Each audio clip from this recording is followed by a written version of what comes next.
Assalamualaikum warahmatullahi wabarakatuh. Di sini kami dari kelompok 1 akan mempresentasikan materi dari teori probabilitas mengenai kombinatorika.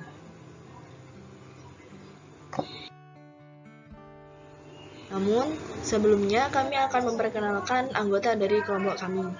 Yang pertama ada Nida Rahma Aulia, kemudian ada Siti Nur Setiati, dan ada saya sendiri yaitu Ulia Sofirotur Rahma. Nah, adapun materi yang akan kami presentasikan dibagi menjadi 6 poin. Yang pertama ada prinsip perkalian, yang kedua ada permutasi, yang ketiga ada permutasi objek K dari objek N, yang keempat ada kombinasi, yang kelima ada partisi, dan yang terakhir ada ekspansi binomial. Mengenai prinsip perkalian. Prinsip perkalian adalah jika kegiatan pertama dapat dikerjakan dengan N1 cara yang berbeda, kegiatan kedua dapat dilakukan dengan N2 cara yang berbeda, dan kegiatan ketiga dapat dikerjakan dengan N3 cara yang berbeda, dan seterusnya hingga kegiatan ke-K dapat dikerjakan dengan NK cara berbeda. Maka banyaknya cara untuk melakukan semua kegiatan tersebut secara berurutan adalah N1 dikali N2 dikali N3 dan seterusnya hingga NK. Untuk lebih jelasnya, kita bisa lihat beberapa contoh berikut. Yang pertama, misal dari sebanyak 6 siswa laki-laki dan 8 siswa perempuan, akan dipilih 2 siswa, yaitu laki-laki dan perempuan yang akan mewakili sekolah untuk mengikuti lomba matematika. Nah, dengan menggunakan kaidah perkalian, banyak pasangan siswa yang mungkin terpilih adalah 6 kali 8 siswa. Kenapa demikian? Angka 6 di sini diambil dari banyaknya siswa laki-laki. Kemungkinan dari siswa laki-laki yang dapat dipilih kan ada 6. Dan 8, banyaknya kemungkinan dari siswa perempuan dapat dipilih. Sehingga kita kalikan saja 6 dikali 8 sama dengan 48. Nah, contoh kedua, jika tidak terdapat huruf atau angka yang berulang, maka banyaknya cara menyusun nomor kendaraan bermotor tersebut yang terdiri atas 2 huruf dan diikuti dengan 4 angka adalah 26 dikali 25 dikali 10 dikali 9 dikali 8 dikali 7. 26 di sini, angka 26 di sini didapat dari kemungkinan huruf yang dapat dipilih. Kemudian 25 di sini didapat dari kemungkinan huruf yang dipilih dikurangi huruf yang sudah dipakai. Terus angka 10 di sini diambil dari kemungkinan angka 9, kemungkinan angka dikurangi angka sudah terpakai, dan yang terakhir dikali 7, sehingga didapatkan 3.276.000 cara. Begitu juga dengan nomor 3. Baik, untuk materi selanjutnya yaitu permutasi dengan pengulangan. Jika K objek diambil dari N objek, di mana objek tersebut boleh muncul lebih dari 1 kali, maka banyaknya susunan yang dapat dibentuk adalah N pangkat K. Contohnya, bilangan terdiri dari 5 angka yang disusun dari angka-angka 1, 2, 3, 4, sampai 6, di mana setiap angka tersebut boleh digunakan lebih dari 1 kali. Dalam penyusunan bilangan yang dimaksud ada sebanyak 6 pangkat 5, yaitu sama dengan 46.656.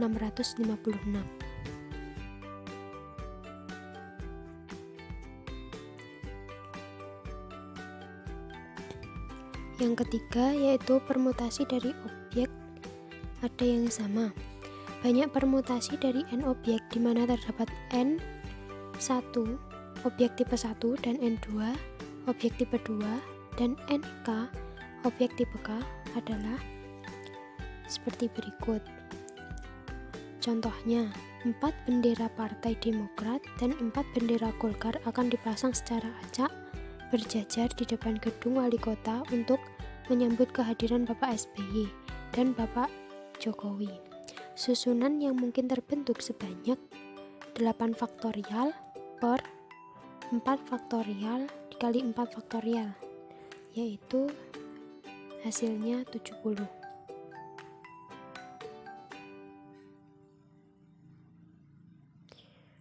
Lalu kombinasi. Definisinya, suatu susunan objek-objek yang tidak memperhatikan urutan disebut kombinasi. Misalnya kombinasi arus sama dengan kombinasi rusa, sebab huruf-huruf penyusunnya sama. Susunan K objek dari N objek yang diketahui dengan K kurang dari N disebut dengan kombinasi K objek dari N objek yang diketahui. Contohnya, misal S memiliki himpunan A, B, C, D, E. Jadi S ini ada 5. Permutasi 2 huruf dan 5 huruf anggota dari S itu sebanyak 5 faktorial per 5 dikurangi 2 yaitu 3 faktorial sama dengan 5 kali 4 sama dengan 20. 2 di antara 20 permutasi-permutasi tersebut ada AB dan BA. Jika permutasi AB dianggap sama dengan BA dan disebut kombinasi dari A dan B, maka AC dianggap sama dengan CA. Dan disebut kombinasi dari A dan C, maka sebanyak kombinasi 2 huruf dan 5 huruf. Anggota S tidak sebanyak 20, melainkan 20 dibagi 2 yaitu 10 atau 5 faktorial per 5 dikurangi 2 yaitu 3 faktorial dikali 2 faktorial. 10 kombinasi tersebut sama dengan 10 himpunan bagian dari S yang mempunyai 2 anggota. Perhatikan bahwa AB ini sama dengan BA. Demikian juga AC, yaitu sama dengan CA. Jadi banyaknya himpunan bagian dari S yang mempunyai 2 anggota sama dengan C 5,2, yaitu sama dengan 5 faktorial per 5 dikurangi 2 faktorial dikali 2 faktorial, yaitu 10.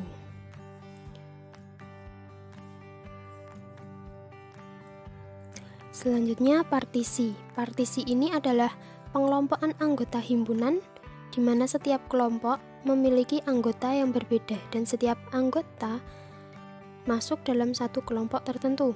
Contohnya, ada himpunan S yang isinya 1 sampai dengan 6. Kita dapat membuat partisi dari S, misalnya partisi genap atau ganjil. Kalau ganjil 1,135, kalau genap 246. Lalu contoh yang kedua, misalkan ada himpunan S yang mana S ini semua bilangan kuadrat dari bilangan bulat 0 kuadrat sampai dengan 99 kuadrat. Kita akan melakukan partisi dari S berdasarkan satuannya. A satuannya 1, B satuannya 4, C satuannya 9, D satuannya 6, E satuannya 5, dan F satuannya 0. Misal kita menemukan bilangan X sama dengan 144. Kita tahu bahwa 144 ini masuk partisi B, satuannya 4, yang pasti dihasilkan oleh satuan 2 atau 8. Dengan sedikit pengetahuan tambahan tentang puluhan, maka kita tahu akar dari 144 yaitu 12.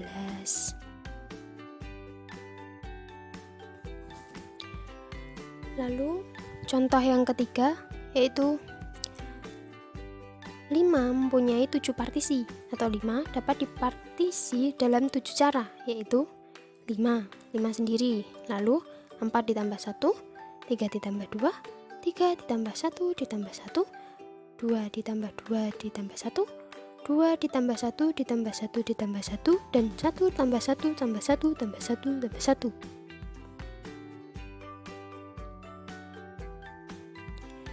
Lalu contoh yang terakhir, ada fungsi partisi Pn, ialah jumlah partisi yang bisa dimiliki oleh suatu bilangan bulat positif n. Sebagai contoh, P4 sama dengan 5. Berarti 4 ini ada 4, ada 3 tambah 1, ada 2 tambah 2, ada 2 tambah 1 tambah 1, ada 1 tambah 1 tambah 1, dan tambah 1. Untuk not, partisi tidak memperhatikan susunan.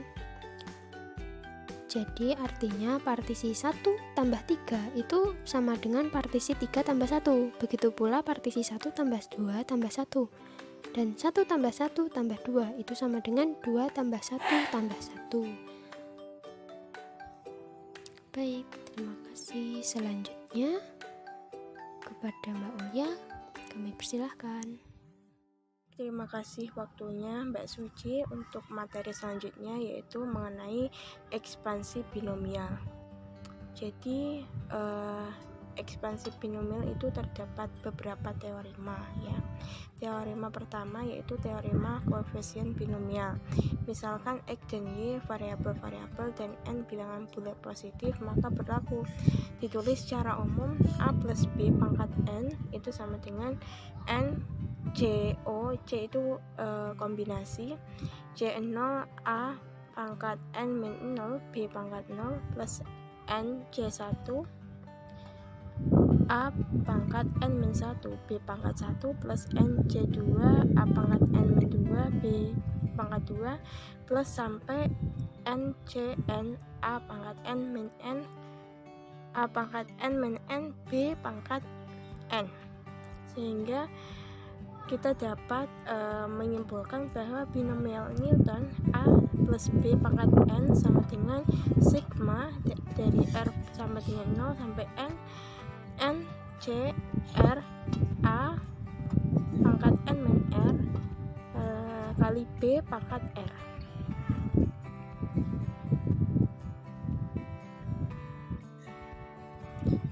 Selanjutnya kita bisa melihat dari gambar ini terdapat bentuk-bentuk ekspansi aljabar yang sudah disebutkan tadi, itu sampai dari A plus B pangkat 0 sampai A plus B pangkat 5 seperti itu.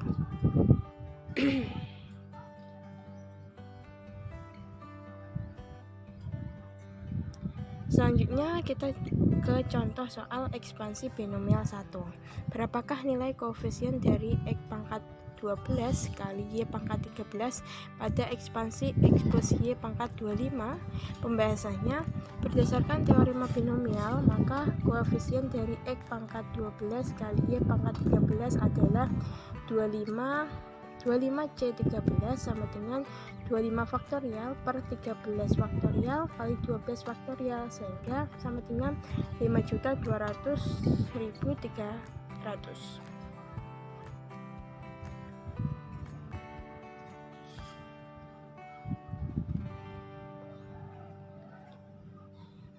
Nah, lanjut ke contoh penggunaan koefisien X pangkat 10 Y pangkat 11 dari hasil pemangkatan X plus Y pangkat 21 adalah C21,10. Jadi kita pakai kombinasi sesuai yang sudah diterangkan sebelumnya gitu ya. Yang kedua, koefisien X pangkat 10 Y pangkat 11 dalam hasil pemangkatan 2X min 3Y pangkat 21 adalah 2 pangkat 10 kali min 3 pangkat 11 dikali C21,10. Jadi koefisien X dan Y nya itu dipangkatkan dulu, baru dikalikan dengan kombinasi dari 21,10.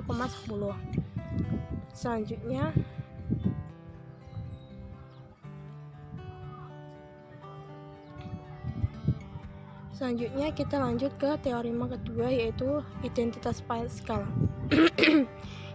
Identitas Pascal, misalkan N dan K adalah bilangan bulat positif dengan N lebih dari sama dengan K, maka kita dapat menemukan bahwa N plus 1 CK, itu cara bacanya N plus 1 C kombinasi K sama dengan N kombinasi NCK min 1 plus NCK. Nah, buktinya seperti apa? Bisa dilihat di lembar ini. Buktinya, pandang T himpunan dengan N plus 1 elemen dan A anggota dari T. Misalkan S sama dengan T min himpunan A, ada N min N plus 1, K buah himpunan bagian dari T yang mempunyai K elemen. Suatu himpunan bagian dari T dengan K elemen dapat memuat A dan K min 1 elemen S, atau memuat K elemen S tanpa memuat A. Jadi Cn plus 1, K sama dengan Cn, K min 1 plus Cn, K. Selanjutnya yaitu teorema van der Monde. Misalkan M, N dan R adalah bilangan bulat non-negatif dengan R tidak melebihi salah satu dari M atau N, maka Mn, N plus N, Cr sama dengan sigma dari 0 sampai R M Cr min K kali N Ck.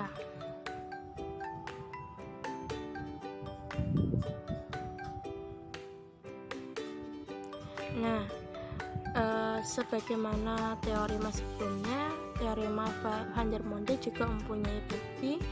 Buktinya pandang dua himpunan A dengan M elemen dan B dengan N elemen. Maka banyaknya cara untuk memilih R elemen dari A gabungan B adalah C M plus N, R. Cara lain untuk memilih R elemen dari A gabungan B adalah dengan memilih K elemen dari B, kemudian R min K elemen dari A dengan K bilangan bulat 0, di mana K itu antara 0 sampai R. Banyaknya cara untuk melakukan pemilihan tersebut adalah C M, R min K kali C N, K. Jadi banyaknya untuk memilih R elemen dari A gabungan B adalah sebagai berikut.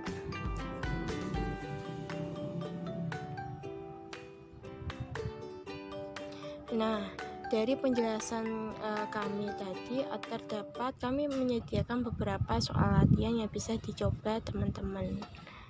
Untuk selanjutnya saya kembalikan ke moderator.